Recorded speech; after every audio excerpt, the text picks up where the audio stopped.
What's up, everybody? This is Norb-Cam coming at you with another episode of the Dive In With Dovinh. Yes, this is our weekly show where I talk to my partner and sponsor, Daniel Dovinh of the Dovinh Group at Marketplace Sotheby's. And we break down what happened last week and we look ahead at what's going to happen this coming week. And let me bring him on right now. Daniel, welcome back to the Dive In, man. This is going to be a painful dive in because what happened last week was nothing that we had predicted. And if anything, it was injury to insult because not only did we lose to our rival Rams 26-17, we also lost our all-pro franchise quarterback for at least 4 weeks to that finger injury, putting us into a whole new realm of never before uncharted territory. So let me just jump out by asking you, Daniel. I put in the title, I said, is the Seahawks season over? Is it over?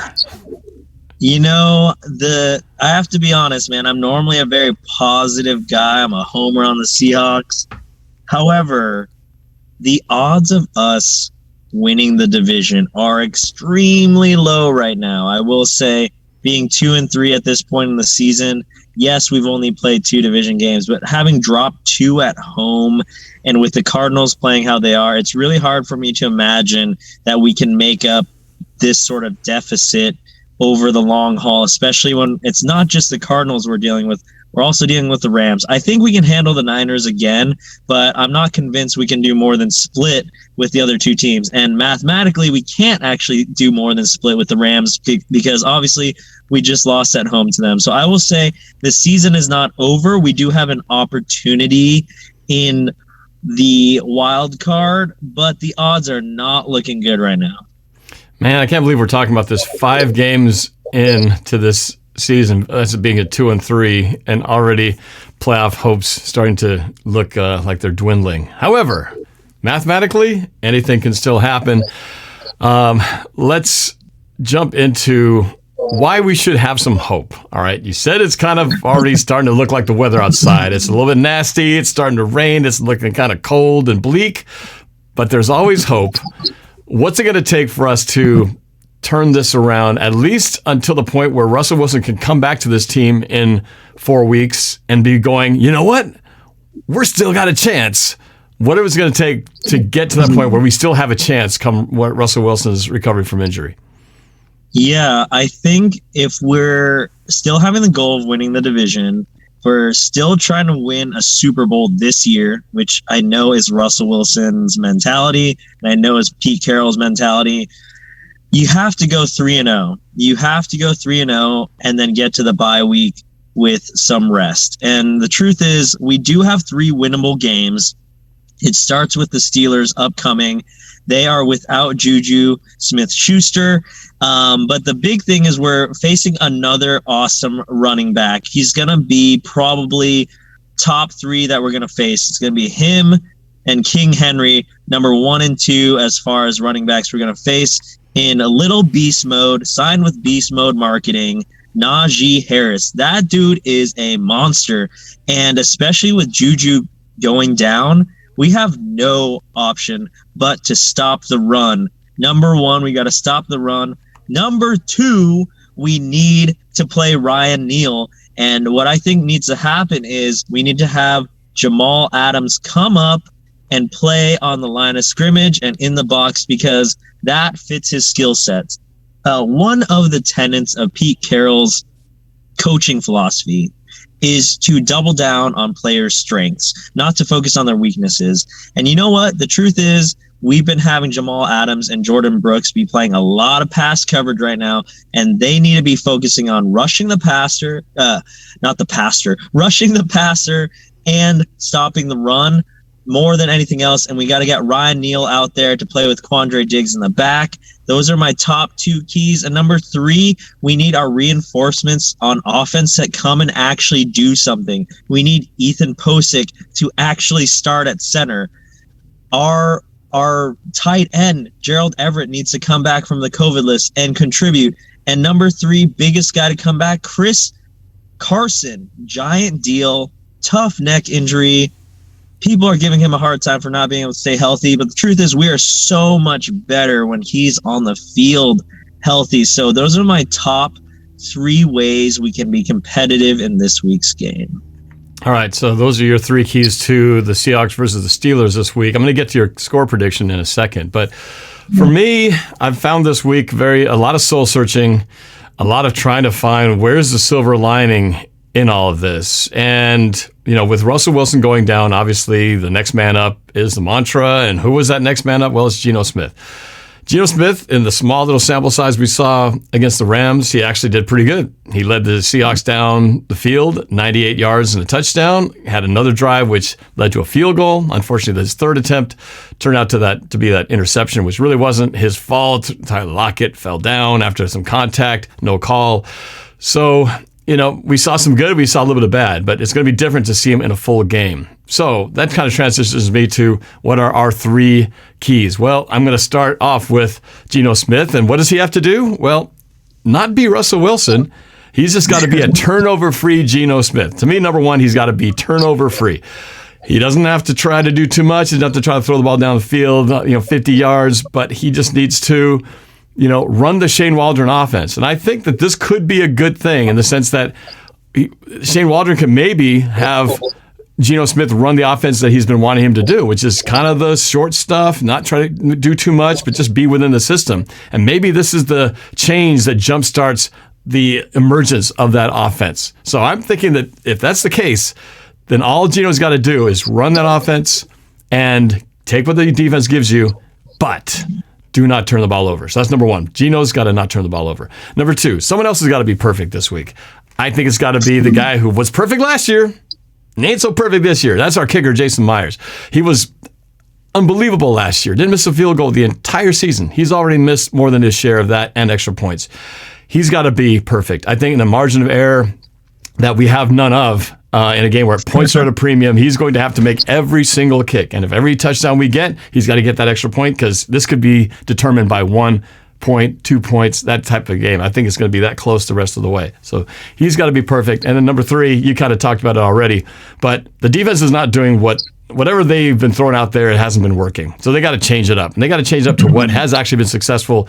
And I think that's what you just said. Ryan Neal, more play in the backfield, in the defensive backfield, and let Jamal Adams do what he did best last year. Rush him more because he clearly is not good at coverage. So why keep trying to do something that's not real? Why put a square peg in a round hole or the opposite? Let's put them where they're successful and put Ryan Neal back there and let Jamal Adams just go to town on the quarterback. So just changing it up and let those guys do what they do. So those are my 3 keys. Geno being perfect on turnovers, being 0, Jason Myers being perfect, as in make all his kicks, and number 3, put the players where they'll succeed, particularly on defense. It's got to be Jamal rushing and Ryan Neal back there helping the secondary because, boy, do they need some help. So what is your score prediction for the game? I'm very curious about this. Well, Norb, before I do that, I got to call you out because I feel like you're being way too positive with this team right now. I think that this reminds me of when I was coaching JV boys basketball at the small private school. I love those guys to death, but boy, were we bad at basketball. We had this meeting one time. Quick story, Norb. We had this meeting one time with all the coaches, and we ended up going through, okay, what are all the things we need to improve on? You know what it was, Norb? It was literally every single aspect of basketball. It was offensive rebounding, defensive rebounding, playing defense in general, like knowing the rules of the game, not traveling, nice, good shooting form, passing the ball well, dribbling, everything you can think of. And that's where the Seahawks are now.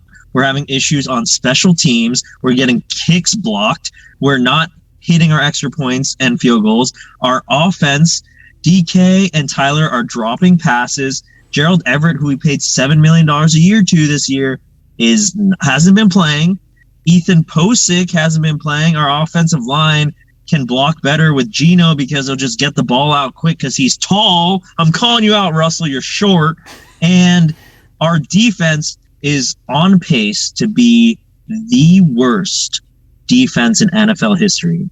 Yes, can we turn around? Absolutely. But right now, nothing's going well. The coaching's not working. We're going for it on 4th down. It's not working. Defense isn't working. Offense isn't working. Special teams isn't working. The good news is it can't get much worse. It can't get much worse. That's the good news. And so I'm calling you out, Norb, because your keys of the game is literally every aspect of football. Well, I left a few things out there. I mean, when your keys to the game are one player on both sides, I'm grasping for straws here because we've talked about so much about, well, we need to be better on third down. We got to stop them. And, it's to a point now where I'm just trying to find the smallest little things and hoping that much will fix because we haven't seen it. This defense is unrecognizable. The offense can't play 4 quarters. I mean, even it'd be one thing if remember last year we were 5-0. We were in the Cardinals position. We were 5-0, and if we had lost to the quarterback when we were 5-0, we'd be scared. But we'd be going, well, at least we got a 5-0 lead on the rest of the division. We're 2-3, limping out of this game with the worst defense in football, and we're without our franchise quarterback. Believe me, I know it's a bad situation, but we got to hang on to whatever we can while we still can, because until there's no breath left in this body that we call the Seattle Seahawks, we got to keep that defibrillator on there, clear, and we're gonna keep charging that sucker up until there's nothing left. So there's still something left because we've only played 2 teams two teams in our division, and we haven't even faced the Cardinals yet. So if you remember the Seahawks when we were 5-0. We also started to stumble along the way in the middle part of the year. Yeah, we still finished 12-4, but we did hit a stumbling point where we started to question, who we were. So who knows? Maybe the Cardinals will implode and that 5-0 lead might vanish. But we can't worry about them. We just got to worry about us, and we will face them eventually, hopefully, with Russell Wilson after that injured finger that he has, maybe coming back as soon as week 10. We'll see. But maybe he'll get a chance to face the Cardinals. But, all right, what is your score prediction? You usually have some very specific points in your score. You don't sound very positive today. What score do you have for the Seahawks Steelers? You know what? I appreciate your positivity, Norb. I'm super salty today. I feel like the weather. I feel like I love my Seahawks, but I got to be honest. And I'm going to try something a little bit different. I'm going to do some reverse psychology this week, which is we're going to lose to the Pittsburgh Steelers 21-17. The Steelers are going to have 3 touchdowns, 2 by Najee Harris, both on the ground. It's going to be very demoralizing. And the 3rd touchdown by a wide receiver you've never heard of.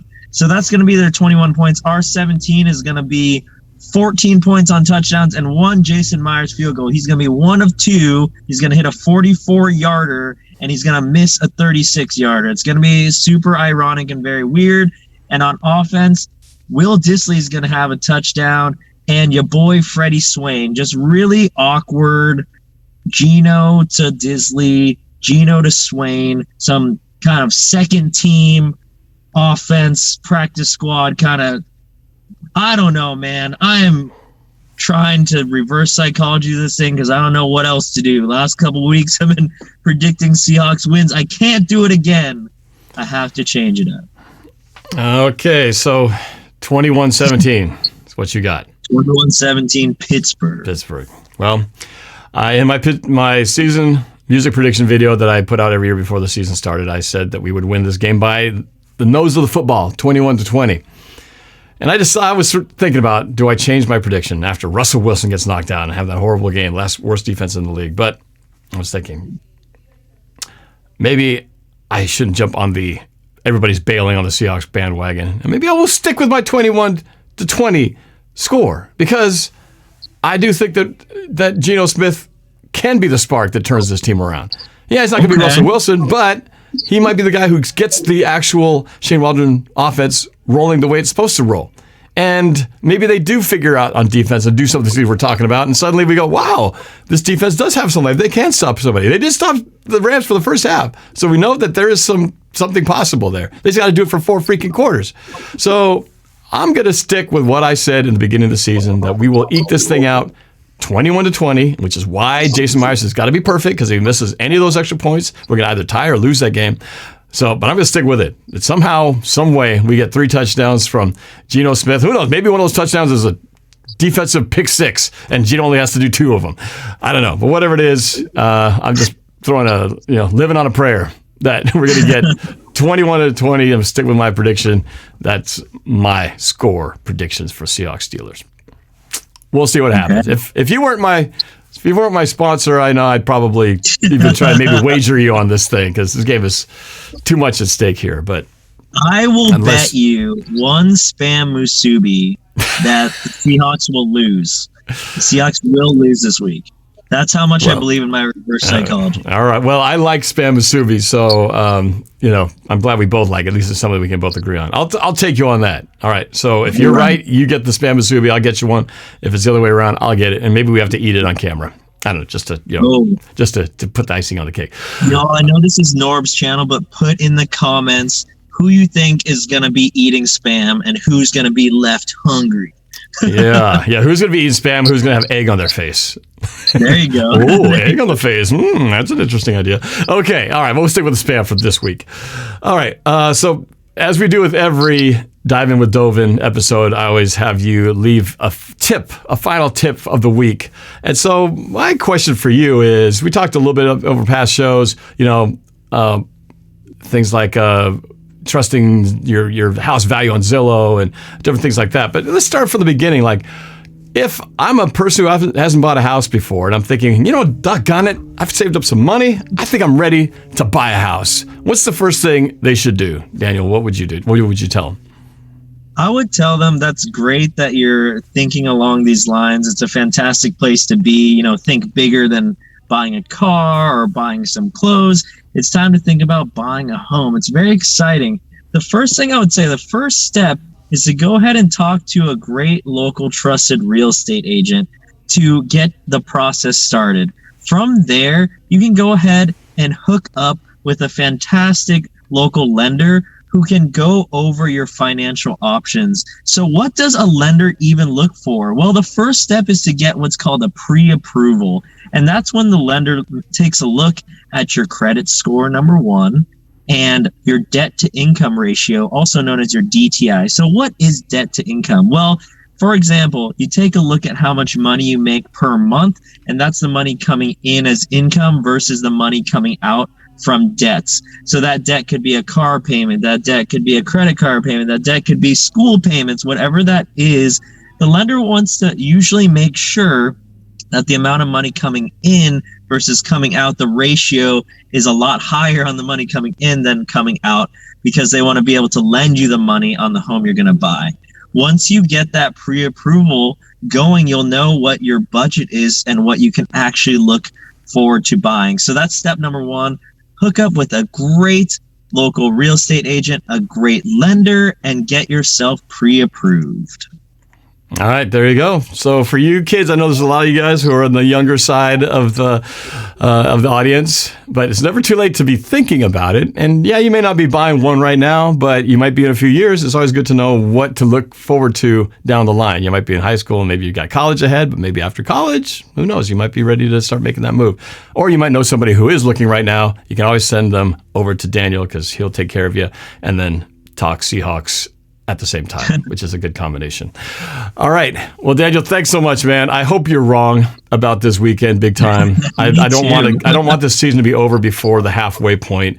I want to keep hope alive, and it starts with this next game. I mean, we are on life support right now. We got to keep charging up and giving life CPR to our Seahawks. So it ain't over till it's over. So we'll see what happens. But Daniel, appreciate your time. Appreciate your support, of course. So everybody check out his information. It's been on the screen this whole time, but you can also look it up in the description as well. And we'll see what happens come Sunday. Sunday Night Football is the only game playing this night. So we got to show up and show the nation. It's prime time. All right. As we end with every Seahawks, Daniel Dovin, the Dive In With Dovin. Go Hawks. Go Hawks, baby. Thanks for having me. Peace. All right. See you guys.